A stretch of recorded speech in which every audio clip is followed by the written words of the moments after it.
العالمین والصلاة والسلام علی سید المرسلین اما بعد فاعوذ باللہ من الشیطان الرجیم بسم اللہ الرحمن الرحیم الصلاة والسلام علیک یا رسول اللہ وعلی آلک واصحابک یا حبیب اللہ۔ آج انشاءاللہ ہم اللہ تعالیٰ کے فضل و کرم سے سورہ اعراف کی آیت نمبر 185 اور 86 کا ترجمہ و تفسیر پڑھنے سننے کی سعادت حاصل کریں گے۔ اعوذ باللہ من الشیطان الرجیم بسم اللہ الرحمن الرحیم اولم ينظروا في ملكوت السماوات والارض وما خلق الله من شيء وأن عسى أن يكون قد اقترب أجلهم فبأي حديث بعده يؤمنون۔ ترجمہ کنز العرفان، کیا انہوں نے آسمانوں اور زمین کی سلطنت اور جو چیز اللہ نے پیدا کی ہے اس میں غور نہیں کیا، اور اس بات میں کہ شاید ان کی مدت نزدیک آ گئی ہو تو اس قرآن کے بعد اور کون سی بات پر ایمان لائیں گے۔ اولم ینظروا، کیا انہوں نے غور نہ کیا۔ اس آیت کریمہ کا خلاصہ یہ ہے کہ ان کفار نے آسمانوں اور زمین کی سلطنت میں جو چیز اللہ تعالیٰ نے پیدا کی ہے اس میں غور نہ کیا، تاکہ وہ ان کے ذریعے اللہ تعالیٰ کی قدرت و وحدانیت پر استدلال کرتے، کیونکہ ان سب میں اللہ تعالیٰ کی وحدانیت، حکمت و قدرت کے کمال کے بے شمار دلائل جو ہیں وہ موجود ہیں۔ جیسے سورج کا روزانہ نکلنا پھر غروب ہونا، چاند کا اپنے ٹائم پر نکلنا اپنے ٹائم پر غروب ہونا، اسی طرح ستاروں کا اپنے ٹائم پر نکلنا، ہر چیز کا اپنے ٹائم پر آنا جانا۔ فرمایا جتنی بھی زمین و آسمان کے اندر اللہ تعالیٰ نے چیزیں پیدا کی ہیں یہ ساری کی ساری اس کی وحدانیت پر دلالت کرتی ہیں۔ تو کیا کفار نے ان چیزوں پر غور و فکر کر کے ایمان کی طرف راغب نہیں ہوئے؟ کیا انہوں نے اس بات میں غور نہ کیا کہ شاید ان کی موت کی مدت نزدیک آ گئی اور وہ کفر کی حالت میں مرنے کے بعد ہمیشہ کے لیے جہنمی ہو جائیں؟ ایسے حال میں عقل مند پر لازم ہے کہ وہ سوچے اور سمجھے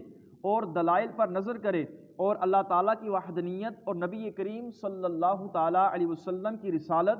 اور قرآن کریم کے کتاب الہی ہونے پر ایمان لائے، کیونکہ قرآن پاک کے بعد اور کوئی کتاب نہیں اور نبی پاک صلی اللہ علیہ وسلم کے بعد اور کوئی رسول آنے والا نہیں جس کا انتظار ہو کہ قرآن مجید اللہ تعالیٰ کی آخری کتاب اور نبی پاک صلی اللہ تعالی وسلم اللہ تعالیٰ کے آخری نبی ہیں۔ اگر ان پر ایمان نہیں لایا تو پھر کس پر ایمان لائے گا؟ اللہ تعالیٰ نے ارشاد فرمایا اب تو قرآن پاک کے بعد کسی کتاب نے نہیں آنا اور نبی پاک صلی اللہ تعالی وسلم کی ذات پر سلسلہ نبوت ختم ہو چکا ہے، اب کسی بھی نبی نے قیامت تک کے لیے نہیں آنا۔ تو فرمایا اب تو نہ کوئی نبی آئے گا اور نہ ہی کوئی کتاب آئے گی، تو اے کفار کیا تم اس قرآن پر اور اس نبی پر غور و فکر کر کے ایمان نہیں لاتے؟ فرمایا اگر تم ایمان نہیں لاتے تو شاید تمہاری موت کی مدت نزدیک ہے جس کی وجہ سے تم ہمیشہ کے لیے جہنمی ہو جاؤ گے۔ تو فرمایا اب ہمارے محبوب کے بعد کوئی نبی نہیں ہے اور کتاب اللہ کے بعد اب کوئی کتاب نہیں ہے،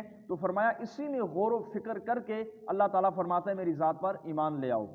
آگے فرمایا من یضلل اللہ فلا ہادی لہ وَيَذَرُهُمْ فِي طُغْيَانِهِمْ يَعْمَهُونَ۔ ترجمہ کنز العرفان، اور جسے اللہ تعالیٰ گمراہ کر دے اسے کوئی راہ دکھانے والا نہیں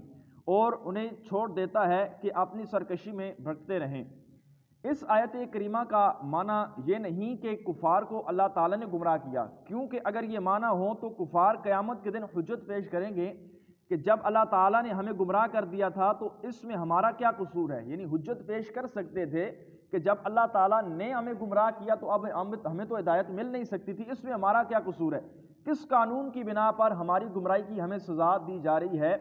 بلکہ اس آیت کریمہ کا معنی یہ ہے کہ جب مسلسل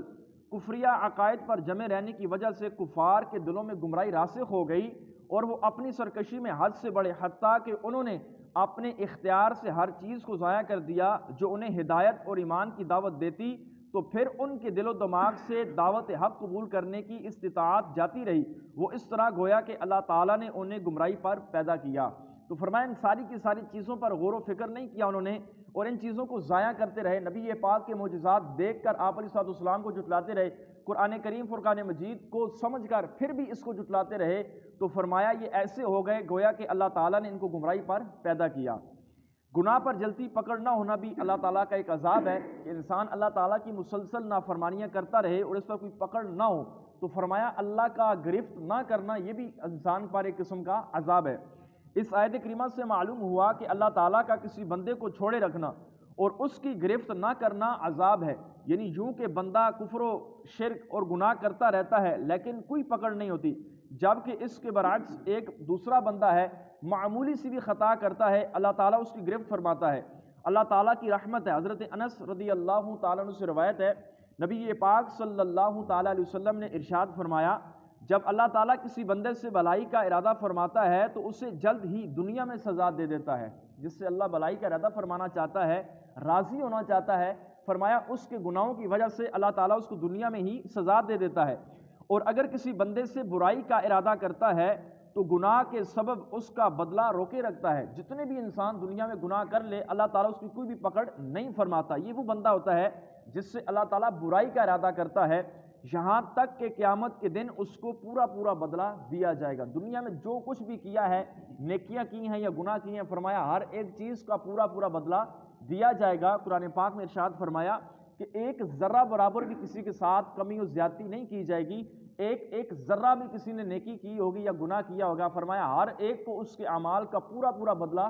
دیا جائے گا۔ یہ دنیا ہے جہاں پہ انسان کے ساتھ دھوکہ ہو جاتا ہے، وہ قیامت کا دن جہاں پہ اللہ تعالیٰ کی بادشاہت ہوگی، حقیقی بادشاہت، تو فرمایا وہاں پر کسی کے ساتھ بھی کمی و زیادتی نہیں کی جائے گی، ہر ایک کو وہاں پر پورا پورا بدلہ دیا جائے گا۔ تو دنیا میں بسا اوقات انسان چھوٹا سا گناہ کرتا ہے، اس کی گرفت ہو جاتی ہے، کوئی نہ کوئی مصیبت آ جاتی ہے، پریشانی آ جاتی ہے، تو فرمایا یہ اس بندے پر اللہ کی رحمت ہے، اللہ تعالیٰ اس کے ساتھ بھلائی کا ارادہ فرماتا ہے کہ میرا بندہ دنیا میں ہی اپنے گناہوں کی سزا پا لے اور اس کی آخرت اچھی ہو جائے۔ اور اس کے برعکس ایک دوسرا بندہ ہے جو گناہ کرتا رہتا ہے، اللہ تعالیٰ اس کی پکڑ نہیں فرماتا، تو فرمایا یہ وہ بندہ ہے جس کے ساتھ اللہ تعالیٰ برائی کا ارادہ کرتا ہے تاکہ اس کے جتنے گناہ زیادہ ہوں اتنی ہی جلد اس کو دوزخ میں ڈالا جائے۔ اللہ تعالیٰ کی بارگاہ میں دعا ہے اللہ تعالیٰ ہم سب پر اپنا خصوصی رحم و کرم فرمائے، گناہوں سے بچنے کی اللہ تعالیٰ ہم سب کو توفیق عطا فرمائے۔